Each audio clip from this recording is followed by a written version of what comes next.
பாகிஸ்தான் ஆப்கானிஸ்தான் உறவுகள்ல ஒரு புது ரொம்பவே அபாயகரமான கட்டம் ஆரம்பிச்சிருக்கு. வாங்க இந்த சாதாரண பதட்டம் எப்படி ஒரு ஓபன் வாரா மாறுச்சு, இதுக்கு பின்னாடி இருக்கிற ரீஜனல் பாலிடிக்ஸ் என்னன்னு டீட்டெயிலா பார்க்கலாம். பாகிஸ்தானோட பாதுகாப்பு அமைச்சர் சொன்ன இந்த வார்த்தைகள் இத சும்மா ஒரு மிரட்டலா பார்க்க முடியாது. பல வருஷமா இருந்த டென்ஷனை ஒரு நேரடி போர மாத்துன ஒரு அறிவிப்பு இது. எங்களோட பொறுமைக்கு ஒரு எல்லை உண்டு, அந்த எல்லைய நாங்க தாண்டிட்டோன்னு இது ரொம்ப தெளிவா சொல்லுது.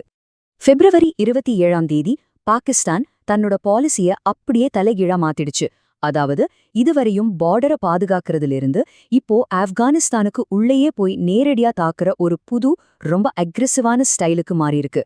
இது சாதாரண மிலிட்டரி ஆபரேஷன் இல்ல, இது ஒரு பாலிசி ஷிஃப்ட். இதுங்க ஏதோ பார்டர்ல நடக்கிற சின்ன சின்ன சண்டை மாதிரி கிடையாது. ஆப்கானிஸ்தானோட அரசியல் மையமான காபூல் அப்புறம் கந்தஹார் மாதிரி முக்கியமான நகரங்கள் மேல நடந்த ஏர் ஸ்ட்ரைக்ஸ் இது. இதனால பாகிஸ்தான் ஒரு ரொம்ப கிளியரான மெசேஜ ஆப்கானிஸ்தானுக்கு அனுப்பியிருக்கு. இங்க பாக்குற இந்த 133ன்ற நம்பர் இது வெறும் ஒரு மிலிட்டரி ஸ்டாட்டிஸ்டிக்ஸ் மட்டும் இல்ல, இது ஒரு பெரிய இன்ஃபர்மேஷன் வாரோட ஒரு பகுதி. எங்களோட பதிலடி எவ்ளோ பவர்ஃபுல்லா இருந்துச்சுன்னு உலகத்துக்கு காட்டுறதுக்காக பாகிஸ்தான் இந்த நம்பரை வெளியேற்றிருக்கு. ஆனா பாருங்க, இந்த தாக்குதல்கள் விட இதுக்கு பாகிஸ்தான் சொன்ன காரணம்தான் இந்த முழு பிரச்சனையோட போக்கையே மாத்திடுச்சு. இது வெறும் பழிவாங்கிறதுக்காக நடந்த தாக்குதல் இல்ல, இதுல நேரடியா இந்தியாவோட பேரை இழுத்து ரீஜனல் பாலிடிக்ஸை இந்த சண்டைக்குள்ள கொண்டு வந்த ஒரு பெரிய டிப்ளமேட்டிக் மூவ். அப்போ எல்லா பாலிசி மேக்கர்ஸ்க்கும் வர்ற ஒரு முக்கியமான கேள்வி இதுதான்: ஏன் இவ்ளோ பெரிய தாக்குதே? அவங்களோட டிப்ளமேட்டிக் மூவோட சென்டர் பாயிண்ட் இதுதான். இந்த மொத்த சண்டையுமே வேறொரு கோணத்துல பார்க்க வைக்கிற ஒரு அதிர்ச்சிகரமான குற்றச்சாட்டு. பாகிஸ்தானோட வாதத்துல 2 முக்கியமான லேயர்ஸ் இருக்கு. ஒன்னு, ஆப்கானிஸ்தான் எங்களோட பாதுகாப்புக்கு பெரிய ஆபத்தா இருக்குன்னு அவங்க ரொம்ப நாளா சொல்லிட்டு வர ஒரு புகார். 2வது, இப்போ தலிபான்கள் இந்தியாவோட ஒரு ஏஜென்ட்டா செயல்படுறாங்கன்னு சொல்ற ஒரு புது ரொம்பவே டேஞ்சரான குற்றச்சாட்டு. இந்த ஓபன் வார் அறிவிப்ப ஒரே நாள்ல நடந்த விஷயம் கிடையாது. கடந்த சில மாசமா எப்படி கொஞ்சம் கொஞ்சமா இந்த நிலைமை மோசமாச்சுன்னு நாம புரிஞ்சுக்கிறது ரொம்ப முக்கியம். நீங்க இந்த டைம்லைனை பாத்தீங்கன்னா, அக்டோபர்ல பார்டர்ல சண்டை ஆரம்பிச்சு, அப்புறம் February 26 ஆப்கானிஸ்தான் தாக்குதல் நடத்துறாங்க. கடைசியா February 27 அன்னைக்கு பாகிஸ்தான் ஒரு பெரிய பதிலடி கொடுக்குது. இதிலிருந்தே இந்த சண்டை எப்படி ஸ்டெப் பை ஸ்டெப்பா தீவிரமாச்சுன்னு நமக்கு நல்லாவே புரியும். அந்த பெரிய தாக்குதலுக்கு சில நாட்கள் முன்னாடியே 2 பக்கமும் சண்டை போட்டுட்டு தான் இருந்தாங்க.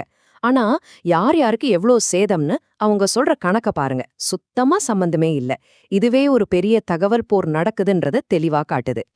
இன்டர்நேஷனல் ரிலேஷன்ஸ் எக்ஸ்பர்ட்ஸ் கூட இது ஒரு முக்கியமான டர்னிங் பாயிண்டா தான் பாக்குறாங்க. பாகிஸ்தான் இப்போ பேச்சுவார்த்தையெல்லாம் விட்டுட்டு நேரடி ராணுவ நடவடிக்கைக்கு, அதாவது கினெட்டிக் ஸ்ட்ராட்டஜிக்கு மாறிட்டாங்கன்றத இது காட்டுது. சரி, இந்த அளவுக்கு நிலைமை மோசமானதும் உலக நாடுகள் எப்படி ரியாக்ட் பண்ணாங்க? அவங்க எல்லாருமே ஒரே விஷயத்தை தான் சொன்னாங்க: அமைதி பேச்சுவார்த்தைக்கு திரும்புங்க. இங்க பாருங்க, யுனைடெட் நேஷன்ஸ், ஈரான், ரஷ்யா மாதிரி பெரிய அமைப்புகளும் நாடுகளும் ஒரே குரல்ல பேசுறாங்க. மிலிட்டரி சொல்யூஷன் வேண்டாம், டிப்ளமசி தான் ஒரே வழி. இந்த சண்டை இன்னும் பெருசாகி ஒரு ரீஜனல் வாரா மாறிடக்கூடாதுன்னு உலக நாடுகள் எவ்வளவு கவனமா இருக்குதுன்றத இது காட்டுது. அப்போ இதெல்லாம் இந்த பிராந்தியத்தோட ஸ்திரத்தன்மைக்கு என்ன மாதிரியான விளைவுகளை ஏற்படுத்தும்? இந்தியா மேல வச்ச குற்றச்சாட்டும் அதுக்கப்புறம் நடந்த ராணுவ தாக்குதலும் 2 நாடுகளுக்கும் இடையிலான உறவை ஒரு சாதாரண பதட்ட நிலையிலிருந்து ஒரு வெளிப்படையான விரோத நிலைக்கு கொண்டு போயிடுச்சு. இது வெறும் எல்லை பிரச்சனை இல்ல, இதோட தாக்கம் தெற்காசியா முழுசையும் பாதிக்கக்கூடியது. பாகிஸ்தான் தலிபான்களை இந்தியாவோட ப்ராக்சின்னு அதிகாரப்பூர்வமா குற்றம் சாட்டியிருக்கிற இந்த நேரத்துல தெற்காசியாவோட இந்த கிரேட் கேம் ஒரு புது, கணிக்க முடியாத அபாயகரமான கட்டத்துக்குள்ள நுழைஞ்சிருச்சா? இந்த கேள்விக்கான பதில்தான் இந்த பிராந்தியத்தோட எதிர்காலத்தையே தீர்மானிக்க போகுது. இது மாதிரி ஆழமான அனாலிசிஸ்க்கு மறக்காம ஃபாலோ பண்ணுங்க, சப்ஸ்கிரைப் பண்ணுங்க.